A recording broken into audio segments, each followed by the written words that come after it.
What's up, everybody? Welcome to day 41 of NoFap. The time is 9:05 p.m. I'm going to keep the camera here just for this update, but I want to talk about, what I did was go to church today and then came back home, had a very nice rest day. I want to talk about things moving forward from here, for me, because this vlog's about me. I'm gonna be honest. It's about me. It's my NoFap journey, not yours. If you want to go along with me, great. But I want to talk about the things that I'm just gonna say right now, that are going to be, I'm trying to say it so that I'll do it.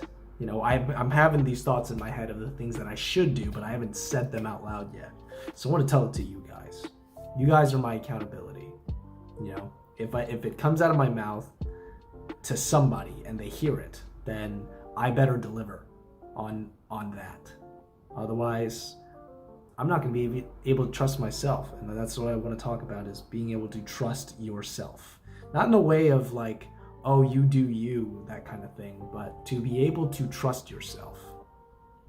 Like, say something out loud, tell yourself that you're going to do something, and then follow through with it. Building trust with yourself to be able to do the things that you say you're going to do.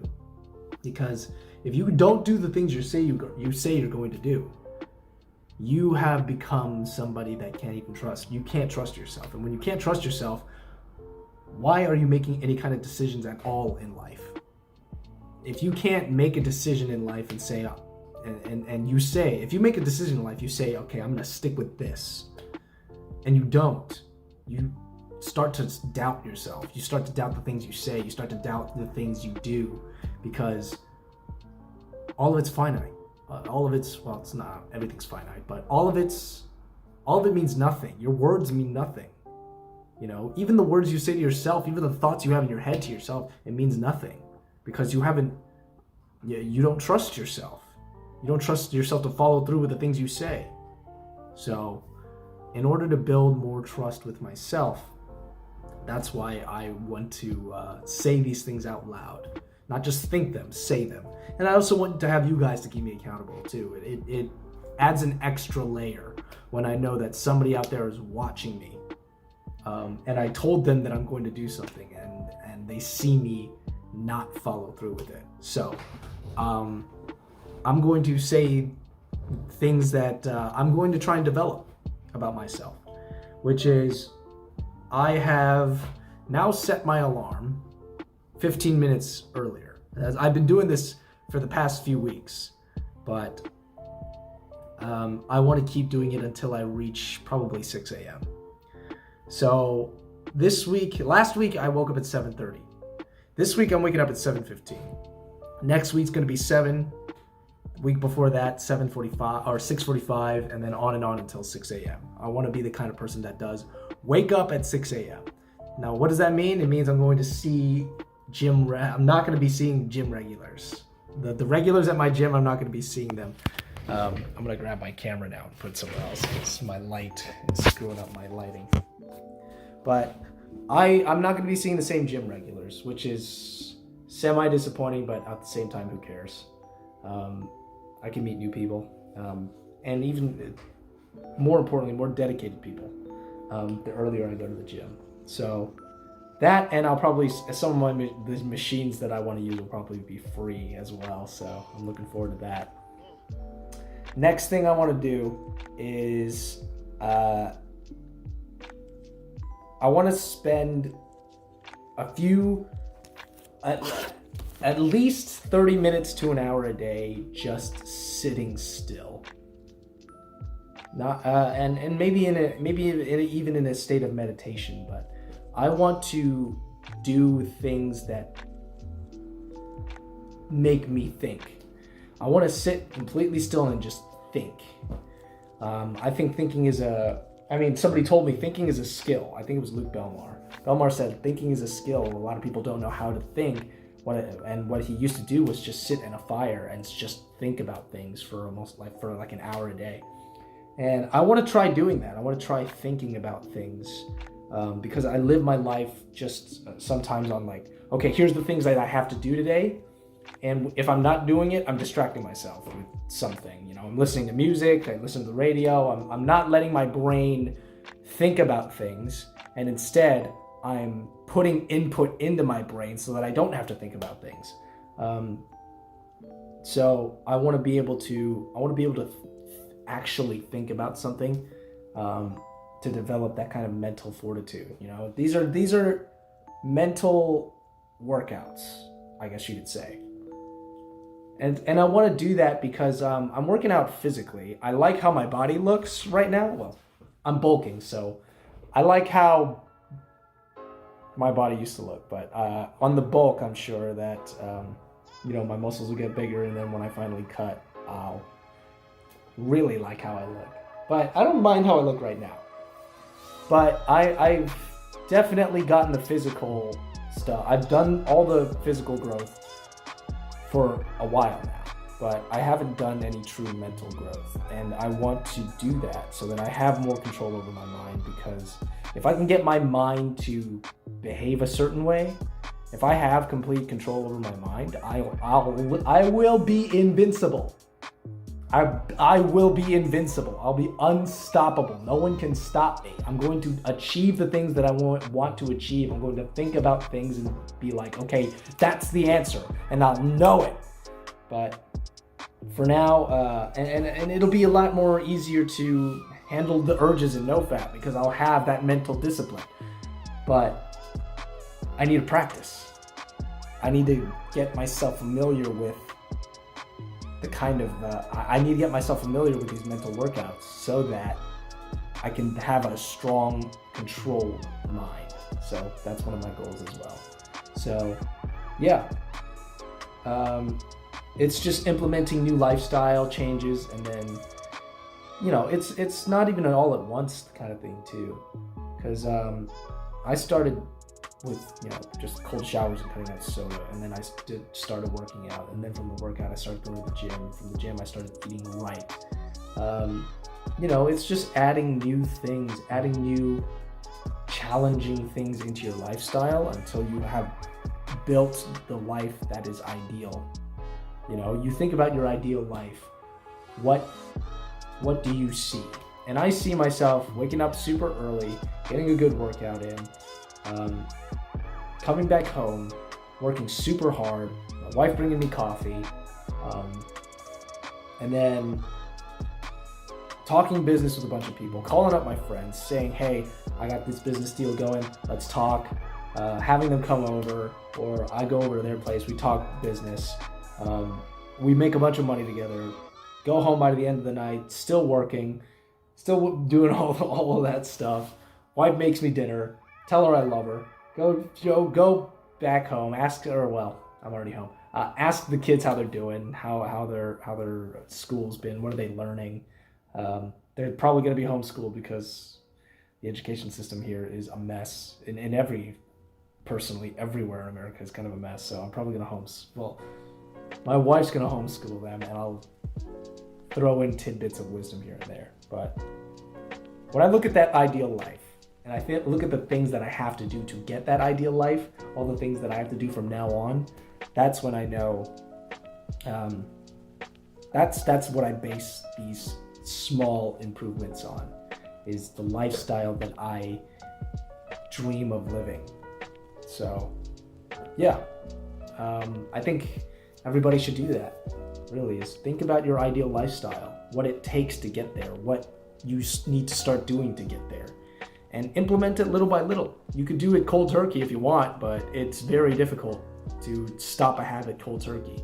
So build it up, get used to the process, because it will be a process to build your ideal life. And it'll also take God. You never want to leave God out of anything,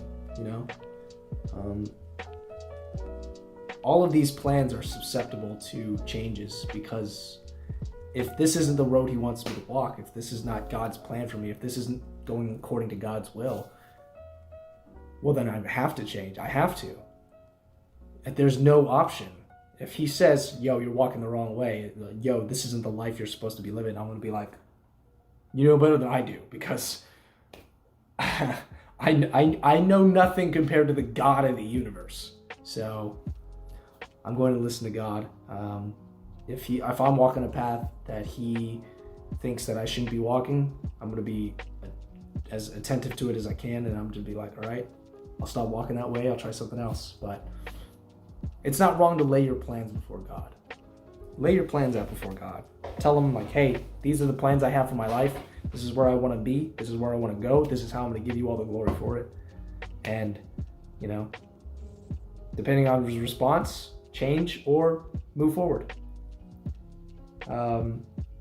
But yeah, that's all I got for you guys today. I hope that all of your NoFap journeys are going super well. Let's get to your comments.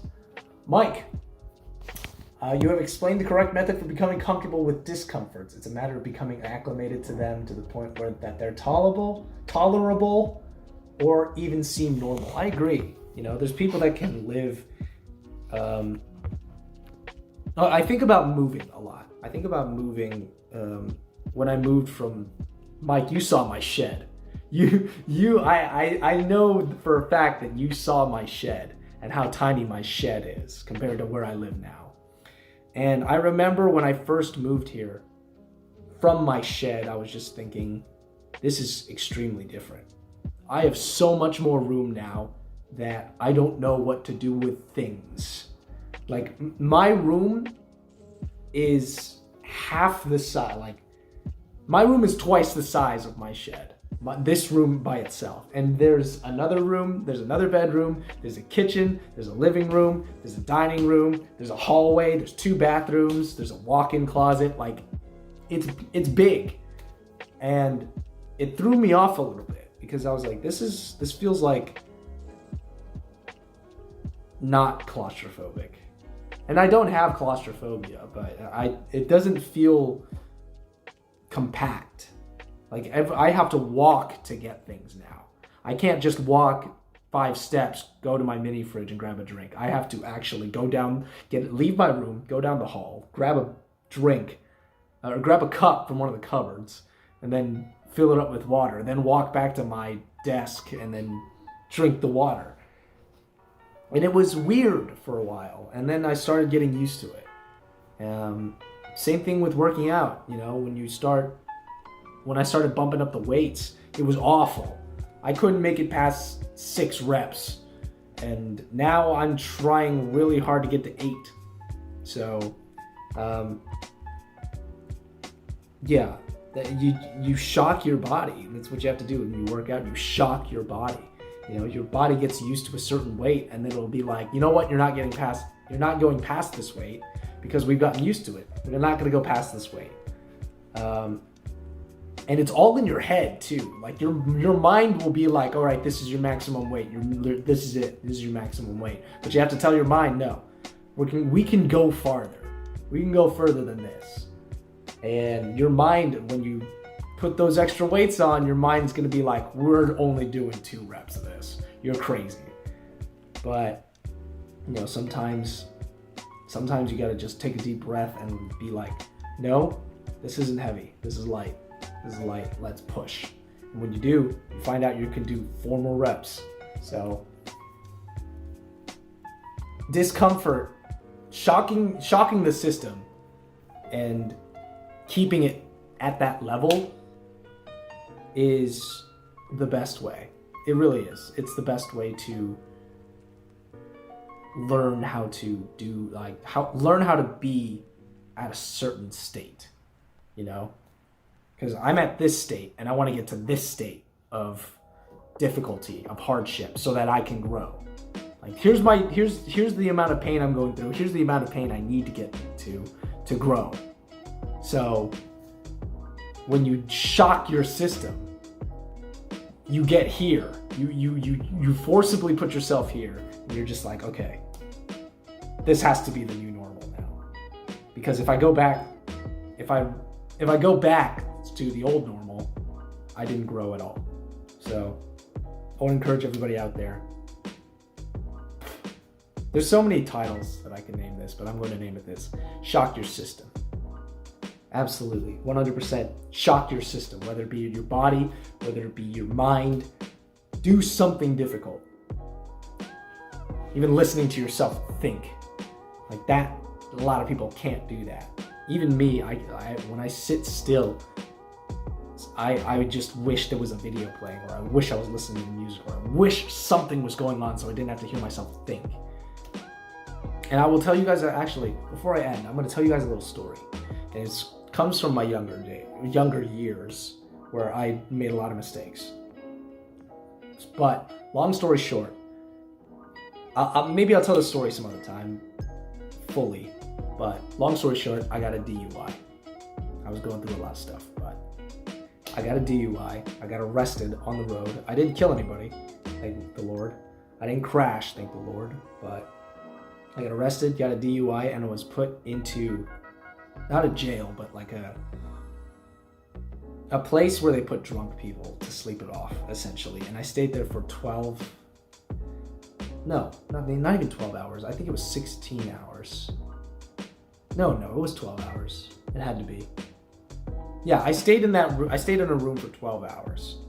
And all it was a bunch of other drunk people in beds. There were books that I'd never bothered to read, and that's it. They took my phone, they took my wallet.